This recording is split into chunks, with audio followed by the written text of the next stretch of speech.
स्वागत है आपका EN हिंदी पर। आज है 20 फरवरी 2022 और हिमाचल प्रदेश की आज की सबसे बड़ी खबरें हम आपके लिए लेकर आए हैं।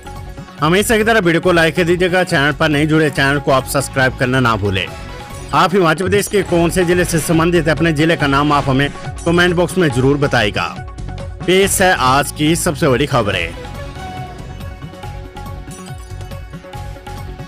स्कूल शिक्षा बोर्ड हिमाचल में तीसरी, 5वीं और 8वीं कक्षाओं की डेट शीट जारी। हिमाचल प्रदेश स्कूल शिक्षा बोर्ड ग्रीष्मकालीन स्कूलों की 9 मार्च से तीसरी, 5वीं और 8वीं कक्षा की वार्षिक परीक्षाएं लेगा। ये परीक्षाएं सुबह 9:45 से लेकर दोपहर 1 बजे तक चलेगी। स्कूल शिक्षा बोर्ड ने इसके लिए अंतिम डेट शीट जारी कर दी है। हिमाचल प्रदेश स्कूल शिक्षा बोर्ड अध्यक्ष डॉक्टर सुरेश कुमार सोनी ने बताया कि तीसरी कक्षा की परीक्षाएं 10 मार्च से 19 मार्च तक चलेगी। 5वीं कक्षा की परीक्षाएं 11 से 21 मार्च, जबकि 8वीं कक्षा की वार्षिक परीक्षाएं 9 मार्च से 25 मार्च तक चलेगी। उन्होंने बताया कि परीक्षाओं के दौरान स्कूलों में कोविड नियमों का पालन करना होगा। मुख्यमंत्री जयराम ठाकुर की स्वास्थ्य जांच रिपोर्ट सामान्य, ट्वीट कर जताया लोगों का आभार।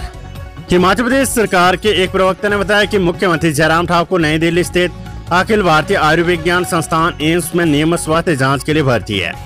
उन्होंने कहा कि मुख्यमंत्री की स्वास्थ्य संबंधी सभी रिपोर्ट सामान्य और भी संस्थान के वरिष्ठ चिकित्सकों की निगरानी में है।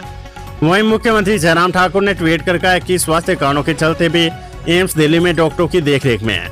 आज स्वस्थ महसूस कर रहा हूं और चिंता की कोई बात नहीं है।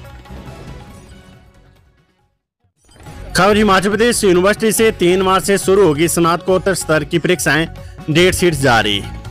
हिमाचल प्रदेश विश्वविद्यालय HPU ने स्नातकोत्तर स्तर की परीक्षाओं की डेट शीट जारी कर दी है। विश्वविद्यालय ने विभिन्न विषयों के पहले व तीसरे सेमेस्टर रेगुलर के अलावा तृतीय व चतुर्थ सेमेस्टर की रीअफेयर परीक्षाओं की डेट शीट जारी कर दी है। ये परीक्षाएं 3 मार्च से शुरू होगी और अप्रैल माह के प्रथम सप्ताह तक चलेगी। MBA और MCA सहित अन्य प्रोफेशनल कोर्सेज की डेट शीट भी जारी। हिमाचल प्रदेश विश्वविद्यालय ने MBA पहले व तीसरे सेमेस्टर रेगुलर के अलावा द्वितीय और चतुर्थ सेमेस्टर की रीअफेयर परीक्षाओं की डेट शीट भी जारी कर दी है। ये परीक्षाएं 3 मार्च से शुरू होकर 6 अप्रैल तक चलेगी। इसके अलावा MCA की परीक्षाएं 3 मार्च से शुरू होकर 1 अप्रैल तक चलेगी। इसके अलावा MTTS की परीक्षाएं भी 3 मार्च से शुरू होकर 29 मार्च तक और MBA ग्रामीण विकास की परीक्षाएं 3 मार्च से 6 अप्रैल तक चलेगी। LLB व BA LLB ऑनर्स की परीक्षाओं की डेट शीट भी जारी। LLB प्रथम, तृतीय व 5वें सेमेस्टर रेगुलर और द्वितीय, चतुर्थ व 6ठे सेमेस्टर की रीअफेयर परीक्षाएं 3 मार्च से शुरू होकर 3 अप्रैल तक चलेगी। इसके अलावा BA LLB ऑनर्स की परीक्षाओं की डेट शीट भी जारी कर दी गई है। SOS के 1126 विद्यार्थियों ने जमा नहीं करवाया परीक्षा शुल्क, 28 फरवरी तक दिया मौका। हिमाचल प्रदेश राज्य मुक्त विद्यालय SOS के तहत 8वीं, 10वीं और 12वीं कक्षा के करीब 1126 विद्यार्थियों ने ऑनलाइन प्रवेश पत्र बिना परीक्षा शुल्क के बोर्ड कार्यालय में जमा करवा दिए। शिक्षा बोर्ड ने 28 फरवरी तक बैंक ड्राफ्ट बोर्ड कार्यालय के कैश काउंटर में जमा करवाने का मौका दिया है। इन्हें कैश काउंटर से प्राप्त रसीद को संबंधित परीक्षा शाखा में भी जमा करवाना होगा। जानकारी के अनुसार हिमाचल प्रदेश स्कूल शिक्षा बोर्ड ने SOS के तहत पंजीकरण करवाने वाले 8वीं, 10वीं और 12वीं कक्षा के बच्चों को शुल्क जमा करवाने का एक और मौका दिया है। बोर्ड अध्यक्ष डॉक्टर सुरेश कुमार सोनी ने बताया कि ऐसे परीक्षार्थी जिनका पंजीकरण अध्ययन केंद्र से किया गया लेकिन उन्होंने अपना परीक्षा शुल्क जमा नहीं करवाया, ऐसे अभ्यर्थी अपना परीक्षा शुल्क 28 फरवरी तक बैंक ड्राफ्ट बोर्ड कार्यालय के कैश काउंटर में जमा करवा सकते हैं, जबकि उन्हें परीक्षा शुल्क रसीद को संबंधित परीक्षा शाखा में अवश्य जमा करवाना होगा। उन्होंने बताया कि वांछित परीक्षा शुल्क बोर्ड कार्यालय में जमा न करवाने की स्थिति में परीक्षार्थियों को रोल नंबर जारी नहीं किया जाएगा। हिमाचल पुलिस पर हमला, भगोड़े को पकड़ने अमृतसर पहुंची टीम पर बरसाए ईंट और पत्थर। अमृतसर के दशमेश नगर में 13 साल से भगोड़े अपराधी को पकड़ने गई हिमाचल प्रदेश पुलिस की टीम पर आरोपी और उसके साथियों ने हमला कर दिया। इसमें हिमाचल प्रदेश पुलिस के 4 जवान घायल हुए हैं। घायलों में 3 हेड कांस्टेबल और 1 कांस्टेबल है। चोट लगने के बावजूद पुलिस कर्मियों ने आरोपी को दबोचने में सफलता हासिल की है। SP मंडी शालिनी अग्निहोत्री ने इसकी पुष्टि की है। मंडी जिला पुलिस ने उद्घोषित आरोपियों को पकड़ने के लिए स्पेशल PU सेल का गठन किया है। PU सेल टीम पर अमृतसर में एक भगोड़े की धरपकड़ के दौरान आरोपी और उसके सहयोगियों ने ईंटों और पत्थरों से हमला कर दिया।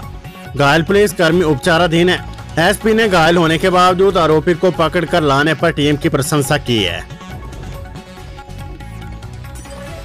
शहीद अंकेश के घर पहुंचे खाद्य आपूर्ति मंत्री, सैनिक वेलफेयर फंड से परिवार को दिए 5 लाख रुपए।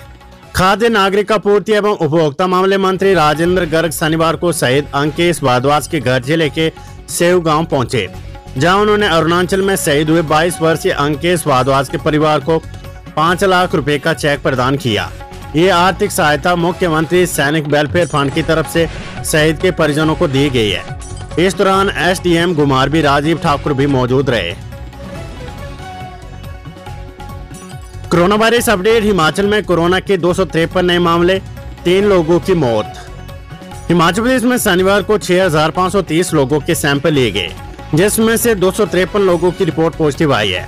वहीं संक्रमण से 3 लोगों की मौत हुई है। इनमें 1 सिरमौर जिला और 2 हमीरपुर से है। इन मौतों के साथ ही प्रदेश में कोरोना से मरने वालों का आंकड़ा 4075 पहुंच गया है।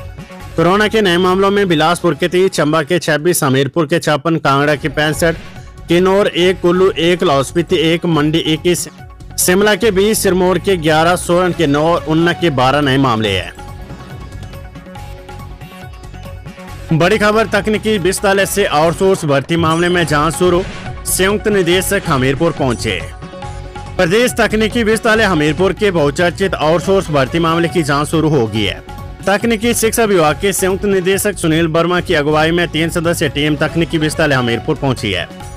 तकनीकी शिक्षा मंत्री डॉक्टर रामलाल मारकंडा के निर्देश पर विभाग ने विश्वविद्यालय में हुई आउटसोर्स भर्तियों की जांच के निर्देश दिए हैं। इसके चलते जांच टीम ने विश्वविद्यालय पहुंचकर आउटसोर्स आधार पर होने वाली इन भर्तियों को लेकर रिपोर्ट खंगाला और अधिकारियों से लंबी पूछताछ भी की है।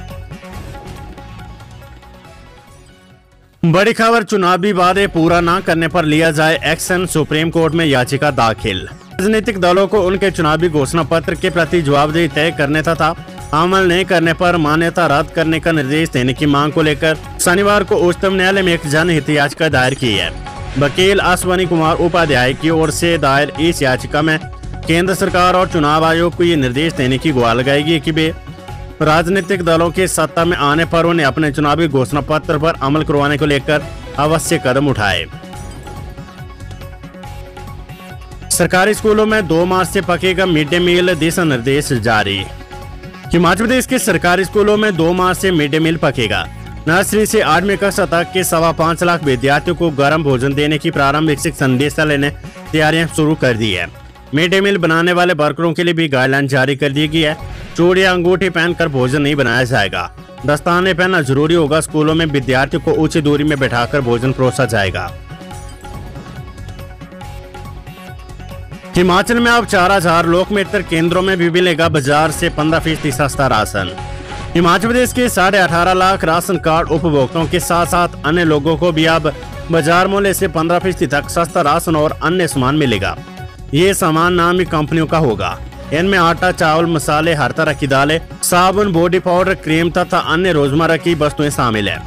खाद्य आपूर्ति निगम ने सामान उपलब्ध करवाने वाली करीब 12 नामी कंपनियों के साथ एमओयू साइन की है। यह सामान डिपों के अलावा प्रदेश के 4000 लोकमित्र केंद्रों में उपलब्ध होगा। इसे लेकर भी लोकमित्र केंद्रों के संचालक CSC ई स्टोर कंपनी के साथ समझौता हुआ है। चंबा भरमौर NH में खाई में गिरी जीप, 2 युवकों की मौके पर मौत। चंबा भरमौर राष्ट्रीय उच्च मार्ग पर सड़क दुर्घटना में 2 युवकों की मौत हो गई है। मृतकों की पहचान अनिल कुमार पुत्र मेघा राम निवासी मलकोथा डागर भरमौर और अनीश कुमार उम्र 32 पुत्र अमरजीत निवासी गांव मलकोथा के रूप में हुई है।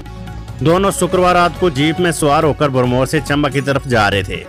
गाड़ी को अनिल कुमार चला रहा था। सोंगकुदी टपरी नामक स्थान पर चालक ने गाड़ी से नियंत्रण खो दिया, जिससे गाड़ी सड़क से नीचे खाई में जा गिरी। इससे जीप के परखच्चे उड़ गए। दोनों युवकों की मौके पर ही मौत हो गई। Weather update. 21 तक मौसम साफ, 22 और 23 फरवरी को बारिश बर्फबारी के आसार। हिमाचल प्रदेश में 21 फरवरी तक मौसम साफ रहेगा।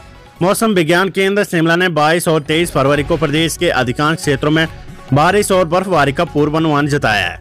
मध्य पर्वतीय जिलों शिमला, सोलन, सिरमौर, मंडी, कुल्लू, चंबा और मैदानी जिलों ऊना, बिलासपुर, हमीरपुर और कांगड़ा के कई क्षेत्रों में अलर्ट का येलो अलर्ट जारी किया गया है। शनिवार को शिमला सहित प्रदेश के अधिकांश क्षेत्रों में मौसम साफ रहा। HRTC के चालक ने की आत्महत्या, शमशान घाट के पास लटका मिला शव। शिमला में हिमाचल प्रदेश पथ परिवहन निगम के चालक ने आत्महत्या कर ली है। मृतक की पहचान घनश्याम उम्र 45 के तौर पर की गई है। ये HRTC शिमला में लोकल डिपो में तैनात था। शनिवार 2:30 बजे बलैन गांव के नाले के समीप शमशान घाट में पेड़ से चालक का शव लटका हुआ मिला है। घास लेकर लौट रही महिला ने शव को देखा और इसकी सूचना पुलिस को दी। पुलिस ने शव को कब्जे में लेकर पोस्टमार्टम के लिए भेज दिया है। दर्दनाक हादसा कोटखाई में सड़क दुर्घटना में एक की मौत। जिला के कोटखाई के बागी के समीप एक ऑल्टो कार दुर्घटनाग्रस्त हो गई है। गाड़ी में 2 व्यक्ति सवार थे, जिसमें से एक की मौके पर ही मौत होगी। मृतक की पहचान कांचंद पुत्र भागचंद गांव नालवन डाकघर कंडीवन के रूप में हुए था। दूसरे व्यक्ति आद्याल पुत्र अखलू राम को काफी चोटें आई, जिसे उपचार के लिए CH कोटखाई लाया गया है। हिमाचल में भेड़ पालकों के वन परमिट को बढ़ाकर किया गया 3 से 6 वर्ष। सरकार ने पहली बार भेड़ बकरियों के स्वास्थ्य बजट के लिए प्रावधान किया है 1 करोड़ रुपए का। ये मुझे लगता है कि बहुत बड़ी राहत है और आने वाले समय में ये बजट घटेगा नहीं बल्कि बजट बढ़ेगा। इससे भी भेड़ पालकों को बहुत बड़ा सहारा होगा। जब बीमारियां होती है तो दवाइयों की किल्लत रहती है। जब पर्याप्त मात्रा में बजट का प्रावधान होगा तो दवाइयां पर्याप्त मात्रा में उपलब्ध भी होगी। लेकिन इस प्रकार के जो प्रयास है पहले कभी नहीं हुए। जब भी भारतीय जनता पार्टी की सरकार आती तभी कैंप लगते हैं, तब बजट का प्रावधान होता है, तब 1 साल से 3 साल की वन परमिट की अवधि बढ़ती है। अब वर्तमान सरकार ने 3 साल से 6 वर्ष का प्रावधान किया है। इसलिए मैं तथ्यात्मक तौर पर जो आपके पास उदाहरण दे रहा हूँ, ये प्रयास हुए, चर्चा नहीं हुई है। और मैं इस बात को आज खुले तौर पर कहता हूँ कि भारतीय जनता पार्टी की सरकार है जो दिल से भेड़ पालकों के विकास की चिंता करती है और कांग्रेस पार्टी ने कभी भी इस दिशा में इस प्रकार के प्रयास नहीं किए। उनका प्रयास और उनका स्वार्थ रहता है तो मात्र वोटों के लिए होता है। एक बहुत बड़ा अंतर मेरे भेड़ पालकों के